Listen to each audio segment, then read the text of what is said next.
দ্বিতীয় প্রশ্ন আছে আর একটা আপনার কাছে, সেটা হলো, দেখুন আমাদের পৃথিবীতে অনেক ধর্ম আছে, কিন্তু আমরা দেখি যে সনাতন ধর্মের বিরুদ্ধেই মানুষ কেন আঙুল তুলছে। মানে বৌদ্ধ বলুন, এদিকে খ্রিস্টান বলুন, বা অন্যান্য যেই সমস্ত ধর্ম আছে আমাদের, ইসলাম বলুন, তারা কেন আমাদের সনাতন ধর্মের দিকে এরম আঙুল তুলছে এবং পেছনে লেগেছে, আমরা সহজ ভাবায় যদি আমরা বলতে পারি আর কি, যে আমরা চলতি ভাষায় সেটাই বলবো।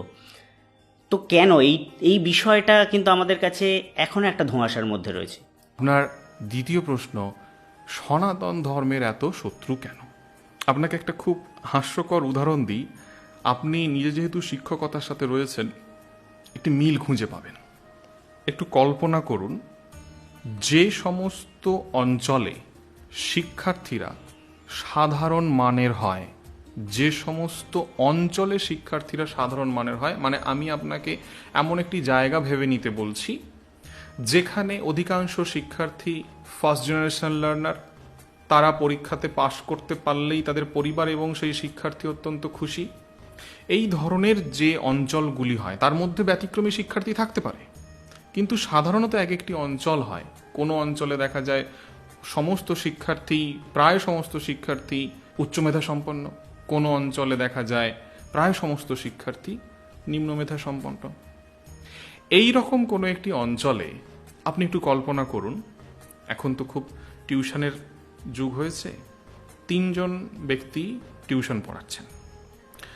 একজন ব্যক্তি টিউশন পড়ান যিনি বলেন, আমার কাছে তুমি আসবে, তোমার কি কি প্রশ্ন আছে তুমি আমায় করবে, আমি তোমায় তোমার প্রশ্নের উত্তর দেবো, যতক্ষণ না তুমি বুঝতে পারবে আমি তোমাকে বোঝাবো। আর একজন ব্যক্তি বলছেন, তুমি আমাকে কোনো প্রশ্ন করবে না, কোনো প্রশ্ন করার প্রয়োজন নেই, আমি তোমাকে উত্তর বলবো এবং উত্তর আমি তোমাকে বুঝিয়ে দেব, তোমাকে সেই উত্তরগুলি বুঝে পরীক্ষার খাতায় গিয়ে লিখে আসতে হবে। আর একজন আছেন, তিনি বলেন, তুমি আমার কাছে আসবে, আমি তোমায় প্রশ্ন বলে দেব, উত্তর বলে দেব, পরীক্ষায় কি কি আসবে তাও বলে দেব, তুমি শুধু সেইগুলোকে মুখস্থ করে গিয়ে পরীক্ষা দিয়ে আসবে। যে অঞ্চলটি এই রকম, যেখানে অধিকাংশই ফার্স্ট জেনারেশন লার্নার, পরিবারে বিশেষ কোনো শিক্ষার পরিবেশ নেই, সেই সমস্ত জায়গার অধিকাংশ শিশুরা কোন টিউটরকে পছন্দ করবেন? আপনার নিজের অভিজ্ঞতা থেকে আপনি ভাবুন। যে টিউটর একদম প্রশ্নও বলে দিচ্ছে, উত্তরও বলে দিচ্ছে এবং বলছে এর বাইরে আর কিচ্ছু পড়ার দরকার নেই, এইগুলোই পরীক্ষাতে আসবে, তুমি শুধু মুখস্থ করো। তাই এটা অত্যন্ত একটি সহজ পন্থা। যে অঞ্চলের মানুষজনের মস্তিষ্কের কর্ষণ করার ইচ্ছে নেই, একটি সহজ পন্থা নিয়ে পরীক্ষায় পাশ করার ইচ্ছা, তারা কোনোদিনও ওই ব্যক্তির কাছে পড়াশোনা করতে যেতে চাইবে না যিনি কোনো নোট লিখিয়ে দেন না, যিনি বলে দেন না এটাই পরীক্ষাতে আসবে, যিনি এরকম একটি সহজ পথ দেখান না, যিনি আপনার মধ্যেকার কৃষ্টিকে জাগিয়ে তুলতে চান। তার কাছে তার যে ঘরটি টিউশন পড়ানোর জন্য ছিল সেটি ফাঁকাই থাকবে। সনাতন ধর্ম হচ্ছে এই ব্যক্তি। সনাতন ধর্মে আপনি দেখবেন সমস্ত কিছুই প্রশ্ন উত্তরে চলে। অর্জুন শ্রীকৃষ্ণকে প্রশ্ন করছে, শ্রীকৃষ্ণ তার উত্তর দিচ্ছেন। পার্বতী শিবকে প্রশ্ন করছেন, শিব তার উত্তর দিচ্ছেন। প্রত্যেক ক্ষেত্রে এখানে প্রশ্ন এবং উত্তর। ভক্ত প্রশ্ন করছে, শিষ্য প্রশ্ন করছে, সখা প্রশ্ন করছে, জ্ঞানী ব্যক্তি তাকে উত্তর দিচ্ছে। এখানে কোনো কিছুই এমন নেই যে একজন কিছু একটা মনে করছে এবং সেটাকে বলে দিচ্ছে, বাদবাকিজন সেটিকে মুখস্থ করে চলে যাবে। এই সহজ পন্থা এখানে নেই। আর আজকে যেরকম পরিস্থিতির মধ্যে আমরা রয়েছি, সেটা ওই রকমই একটি পরিস্থিতি যেখানে অধিকাংশজনই ধর্ম সম্বন্ধে ফার্স্ট জেনারেশন লার্নার, কারণ দীর্ঘদিন ধরে আমরা এই বিষয়গুলিকে ভেঙে ফেলেছি। এবং এইখানে যেহেতু অধিকাংশই ফার্স্ট জেনারেশন লার্নার, তাদের কাছে সনাতন ধর্ম অত্যন্ত কঠিন একটি বিষয়। বাদবাকি যে ধর্মগুলি রয়েছে সেইগুলো অত্যন্ত সহজ একটি বিষয়। সেখানে খুব সাধারণভাবে বলা আছে, এইগুলো করো, এগুলো করো না, এইগুলো করলেই ওপরে একটি অত্যন্ত সুন্দর জায়গা রয়েছে, এই দেহ ত্যাগ করার পরে তুমি সেইখানে গিয়ে অত্যন্ত সুখে বসবাস করবে। এটা খুব সুন্দর একটা সাজেস্টিভ কোশ্চেন, পরীক্ষাতে লিখতেও খুব মজা হয়। ফলে প্রাথমিকভাবেই এই জটিল বিষয়টিকে যেহেতু অধিকাংশ লোক বোঝেন না, তাই এই বিষয়ে আগ্রহ কম। তার ওপরে দীর্ঘদিন ধরে এই যে প্রথা, সেই প্রথাকে কলুষিত করা হয়েছে, দীর্ঘদিন ধরে তার অপমান করা হয়েছে, অপবাদ করা হয়েছে, সেটিকে অভ্যাস করতে দেওয়া হয়নি। ফলে বেশ কয়েকটি জেনারেশন এটিকে অভ্যাস না করার ফলে বর্তমানে যারা রয়েছেন তাদের কাছে এটি অত্যন্ত অন্ধকারের মধ্যে থাকা একটি বিষয়। প্রথম কথা জটিল, দ্বিতীয় কথা অন্ধকারের মধ্যে রয়েছে, তাই এখানে খুব বেশি কারো আগ্রহ আসছে না। এবারে বাদবাকি আপনি যে ধর্মগুলির কথা বললেন, যেগুলিকে রিলিজিয়ন বলা হয়, ফেথ বলা হয়, বিশ্বাস বলা হয়, সেইগুলির সাথে সনাতন ধর্মের কি পার্থক্য? এই যে আমি প্রথমেই বললাম সনাতন অধর্ম ষড়রিপু, আপনি খুঁজে দেখুন। আপনি বৌদ্ধ ধর্মের কথা বললেন, বৌদ্ধ ধর্মে কি বলা হয়েছে? যে এইগুলি কাম, ক্রোধ, লোভ, মোহ, মাৎসর্যের মতো এই যে বিষয়গুলি, আলস্য ইত্যাদি, এগুলি আমাদের আত্মাকে কলুষিত করে, কাজেই এইগুলি থেকে দূরে থাকতে হবে। তাহলে এই বিষয়গুলিকে সাপ্রেস করে দিতে হবে। সনাতন ধর্ম কি বলছে? না, ব্যবহার করতে হবে, নিয়ন্ত্রিতভাবে ব্যবহার করতে হবে। তাহলে একটা তরফে বলা হচ্ছে এইগুলি অত্যন্ত খারাপ বিষয়, এইগুলি আত্মার ক্ষতি করে, কাজেই those all things are strictly prohibited. এ বলছে না প্রহিবিটেড নয়। তাহলে ফান্ডামেন্টাল জায়গাতে একটা পার্থক্য তৈরি হয়ে গেল। আপনি অন্য যে ধর্মগুলির কথা বললেন, সেখানে বলা হয়েছে যে তুমি অলমাইটির পছন্দের এই এই কাজগুলো যদি করো, একটি তালিকা দেওয়া রয়েছে, তাহলে মৃত্যুর পরে ওপরে তোমার জন্য বিশেষ স্থান থাকবে, এবং সেই বিশেষ স্থানে তোমার মনোরঞ্জনের জন্যে তোমাকে একটি নির্দিষ্ট সংখ্যা, বেশ বড় অঙ্কের সংখ্যা রয়েছে, সেই সংখ্যায় রমণী তোমায় দেয়া হবে। আমি রমণী নিয়ে তখন কি করব? ইন্দ্রিয় সুখ। তাহলে ইন্দ্রিয় সুখ গুরুত্বপূর্ণ। এবং জীবৎকালেও বলা হয়েছে যে ইন্দ্রিয়গুলি তোমাকে দেয়া হয়েছে, অলমাইটি তোমাকে দিয়েছেন, এইগুলিকে তুমি ব্যবহার করো, এর ওপরে কোনো নিয়ন্ত্রণ নিয়ে এসো না। তুমি এই ইন্দ্রিয়গুলির ওপরে যদি নিয়ন্ত্রণ নিয়ে আসো, তাহলে তুমি তাকে অপমান করছো। এই ইন্দ্রিয়গুলি যা চাইছে তাকে করতে দাও। সনাতন ধর্মের বিপরীতে যাচ্ছে। সনাতন ধর্ম বলেছে না, লাগাম ছেড়ে দেওয়া যাবে না, নিয়ন্ত্রণে রাখতে হবে। এ বলছে না, লাগাম কেন ধরে রাখবো? আমি হারেম তৈরি করব? আমাকে বলা হয়েছে একটি তালিকা, আমার ক্রোধকে ব্যবহার করে আমি যদি ওই সমস্ত কাজগুলি করতে পারি, আমি ওপরে গিয়ে স্থান পাব। তাহলে নিয়ন্ত্রণে রাখার কোনো প্রয়োজন নেই। আমার মধ্যে যতটা আরো বেশি করে তাকে জাগিয়ে তোলা যায়, সেটাই আমায় করতে হবে, এবং সেটাই তার নির্দেশ। পাশ্চাত্যের বিভিন্ন যে দর্শনগুলি, সেখানেও ঘুরে ফিরে এই নির্দেশই আসে, জীবনকে উপভোগ করো।